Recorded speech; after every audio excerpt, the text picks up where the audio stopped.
I am stuck in a prison of my own making. And after speaking to a few others, I might not be the only one here either. When I returned from a 2-week holiday, I did the normal routine before firing Rimworld back up. A quick scan on the workshop for any new mods that may interest me, an update to all of my current mods using Rimsort, and a glance at YouTube to see what other creators are currently vibing with. So what is the problem that I've found upon my return exactly? Well, it's not quite as simple as just one thing, which means I need to establish a frame of reference for where I'm coming from. I've played modded Rimworld for so long that lacking certain quality of life or UI features is just kind of a no-go for me. Common sense, replace stuff, designated shapes, rim hood, dubs menus, regrowth, allow tool, work tab, you get the idea. Whilst I could play without things like that, it objectively makes my experience worse to do so.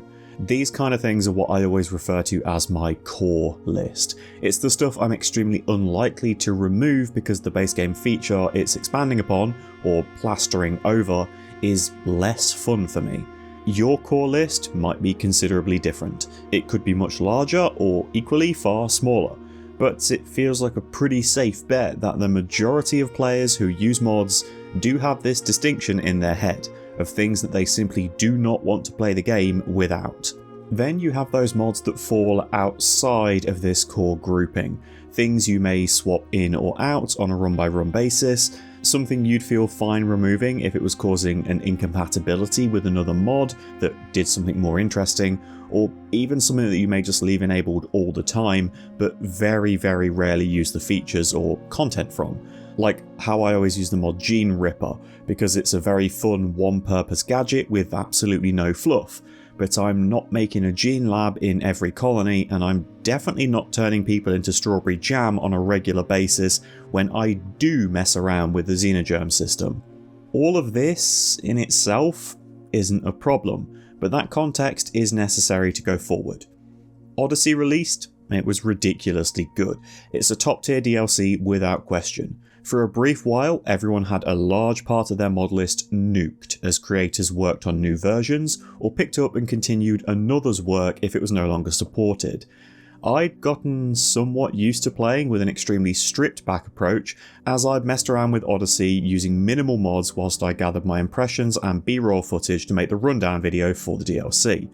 Now that I'm actually playing the game more frequently with what would have previously been my standard mod list, things like CE, expanded races, dubs, some extra memes and structures, as well as a handful of the more core vanilla expanded mods, so think less individual factions and more core concept expansions, like Nutrient Paste or Chem Fuel.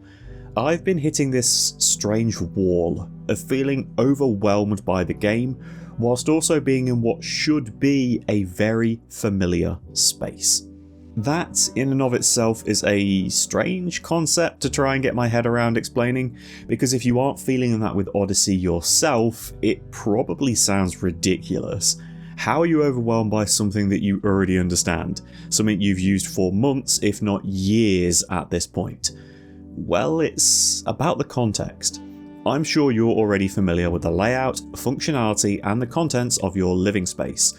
Chances are you are so comfortable within it that you could navigate it in pitch darkness and still find what you needed, albeit with perhaps a little bit more grasping at empty surfaces or rummaging around in drawers, but you could find or reach what you needed eventually. Now imagine someone takes this familiar, comfortable space that you exist within and moves the whole thing to another town. Nothing within that space that you inhabit has changed, but everything around it is dramatically different. This is the point that I'm kind of at. Looking out of the windows is now somewhat alien to me. I know how to build my base, I know how to set up crafting builds, keep my people fed and happy, fight off any raids, whatever it needs to be. But there's this extra layer in the background because of things like the grav ship and the orbital mechanics that causes me to frequently second guess myself as to what I'm doing. Should I be playing more nomadic? Is this actually the best place to settle? What should I be spending my resources on right now? There's more choice, but it's now verging on too much choice. I'm rapidly approaching the large menu problem which I previously didn't have, even when I was running every mod in my list at once and sat at around 500 or so. If you don't know what the large menu problem is, as I'd previously learned it through the restaurant trade, you may also know it as choice overload bias, overchoice, or the paradox of choice. If we're given an absurd number of options, it's increasingly likely that we will choose nothing, with there also being an uncomfortable middle ground where too many choices frequently lead to us being disappointed with what we picked. A super easy example, there are 3 coffee shops in your town. The first one serves coffee, tea and hot chocolate. That's it. The second has a menu that includes a latte, cappuccino, mocha, green tea, matcha, turmeric, maybe even white chocolate. You might find that whilst you are able to order something there, you may walk away with a feeling of what if something else on that menu was better. After all, the mocha that the guy in front of you ordered smelled pretty good. Even worse is the third coffee shop. They offer different origins for the coffee beans, flavoured syrups, different flavoured teas, they put health boost shots in if you ask for them. Do you want that made as a pour over? Would you like a cold brew? Drip method? We have a special this week on the Guatemalan that's individually brewed in your own personal mocha pots. How many of you would look at this menu and decide that, actually, you'd rather go back to the first or second shop? So, whilst choice is always a good thing, we're hardwired to overthink when presented with a smorgasbord of options, which leads to the awkward place that Odyssey has touched down. When my mod list was at its largest, probably creeping up to about 500 or so, and this would have been pre-anomaly, I had a massive amount of choice in my game. However, the choices that I had were rarely mutually exclusive. There wasn't that fear of what if something else was better, because I could do both. If I wanted a colony to use xenogenetics, that didn't stop me from having a psycaster, nor did it stop me from picking up a new meme or throwing a dance party once a month. I could build war caskets, I could refine deep chem into nukes, I could use Helixian gas to power my base, and I could still work for the deserters at the weekend. What I was presented with was a buffet. I could take a little bit from everything on offer, or I could just stack my plate high with Psycasts expanded and indulge on the Chrono and Frostshaper tree for a while. With Odyssey, a lot of your choices are now more heavily dictating the direction of your run, which is great if you don't second guess the direction that your run is now taking. A grav ship is a hell of a thing to build on a whim, with an extensive material cost and a continued upkeep required, whilst also being tight enough on floor space that without some truly cursed building approaches, you're unlikely to make use of any and all mechanics that you want to use alongside it. Of course, you could have a static base and a grav ship as an advanced scouting party, but again, that's a pretty massive investment, and who's to say that you don't hit that disappointment stage of your choice before reaching the end goal? There used to be this feeling of simplicity for the most part. Your home tile was it.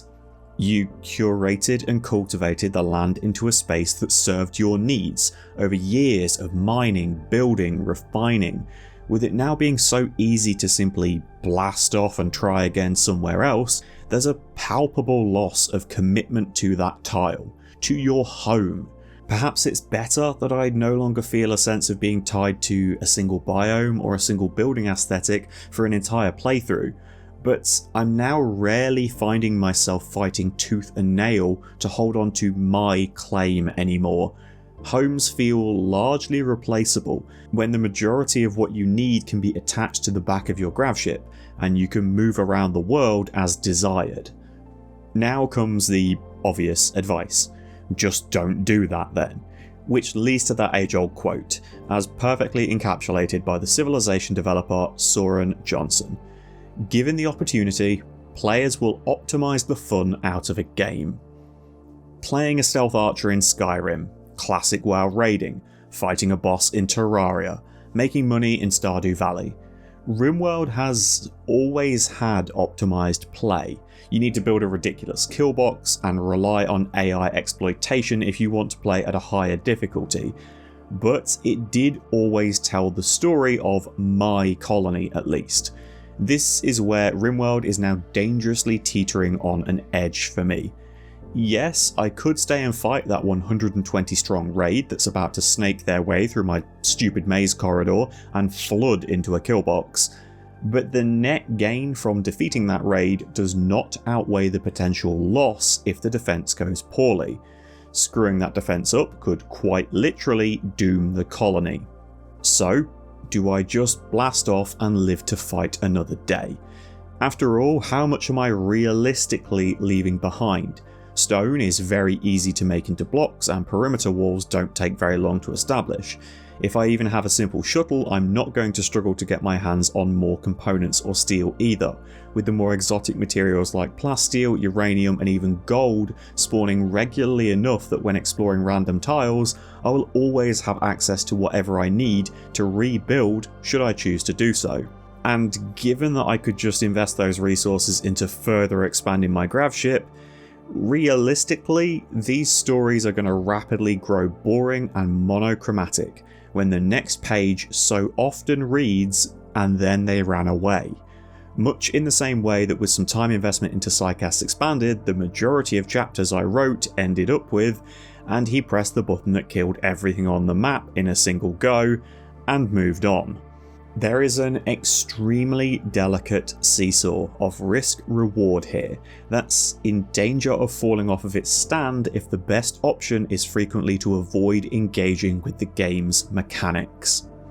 These two problems can also loop around into one another at times as well. By making a choice to invest into content that was included with Odyssey, I am more frequently removing the option to play with large parts from other DLCs, or to interact with features that I have incorporated from mods. Then, because the majority of my colony's investment has revolved around the grav ship, as I'm not counting establishing an orbital base or using pure shuttles or transport pods here, the most optimal solution to the majority of my problems is going to be to flip the middle finger and blast off. There is no reason for me to stay when the loot that a raid brings does not outweigh the raw materials that a new site will spawn with it being significantly less dangerous to mine out a few veins of components rather than go toe to toe with an army of mechanoids for them. It's a really tricky spot. Whilst there was this massive spike of players with the release of Odyssey, the largest that the game has ever seen, that number is now back to where it was in the 2 months before its launch, and I'd be curious to know how many other long-term players of the game are feeling this. It's not quite burnout, it's not quite boredom, but there is a strange disconnect with the game. This isn't a video to say that I don't enjoy Rimworld anymore either, far from it. I'm just trying to address and assess if I'm sat at a table on my own here, or if there's others that can't quite put their finger on it too and know that something feels off. If you'd like to join and take a seat, we can maybe discuss it. It's not necessarily a problem with the game, but there's a shift in how your brain is telling you to interact with it these days. Of course, this could also just be a problem that's entirely coming from my position as someone who creates content for the game. I'm well aware there's an invisible thumb pressed into the back of my neck whenever I'm recording. The unseen, unspoken and unknown judgment of people watching every decision I make, from the difficulty I'm playing on to how I've designed my rooms and even what jokes I'm ham-fistedly trying to make. At some point there is always going to be criticism and you learn to block it out, quite literally in some cases. But there's still a desire to put out a video that inspires, explains, entertains and showcases what the game can be. It's harder to do that when my brain is screaming at me that the most obvious solution to a lot of problems that Rimworld presents, as a player, is to run away and not interact with them, something that Odyssey made it significantly easier to do.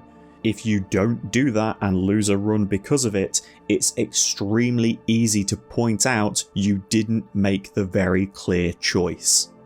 Perhaps this is all something that will click over time though.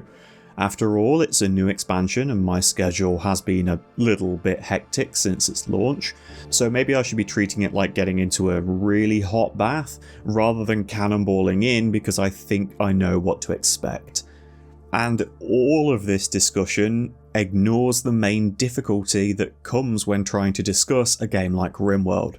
many of us are not playing the same game.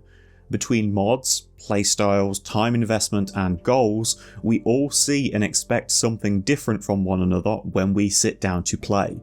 It's a similar case with a game like Project Zomboid, Minecraft, or perhaps even Factorio. There is that base game experience, but even at the most foundational level, you might still play it dramatically differently to others. That's before we even consider the difference in experience if you're playing Zomboid or Minecraft solo compared to multiplayer, for example. So I know when I raise these issues that I have with Rimworld currently, it could be a total nothing burger. But it's also a very difficult task to talk about issues like this because the player base has such drastically different experiences that it isn't something any one person will have the definitive answer to. Trying to have a discussion around a topic like this on something like Reddit, for example, leads to the usual upvote downvote echo chamber, because of course it's impossible that somebody else might think in a different way to me. Therefore, everyone who agrees with me must be right, and everyone else is clearly mentally ill, which is partially correct because they're using Reddit for a start. It was always the case when I was streaming the game, there would be multiple solutions to any given problem suggested in the chat.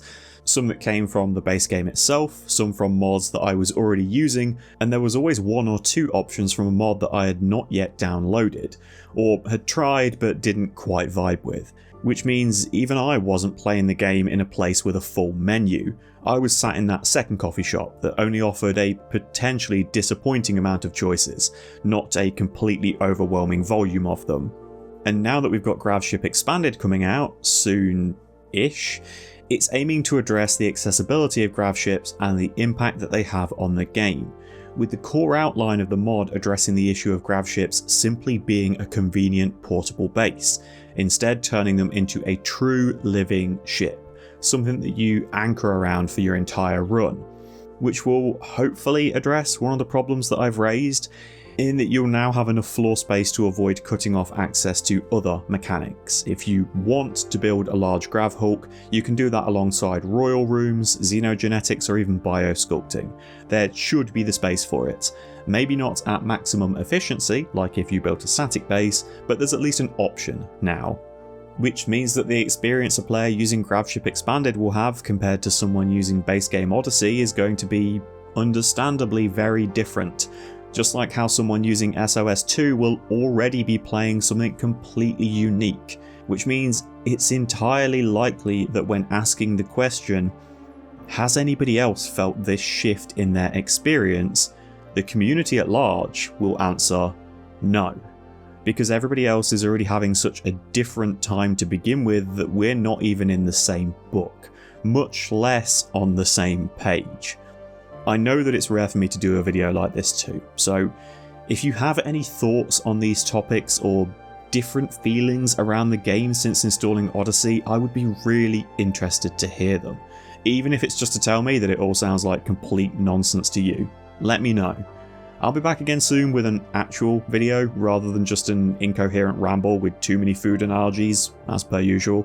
If you'd like to see what I'm working on and get insights into upcoming projects, it's all available to view on my Patreon page. All the posts there are totally free to read, but if you'd like, you can support me in producing content like this for just £1 a month. It gets your name in the credits of these videos and it helps me to stay alive.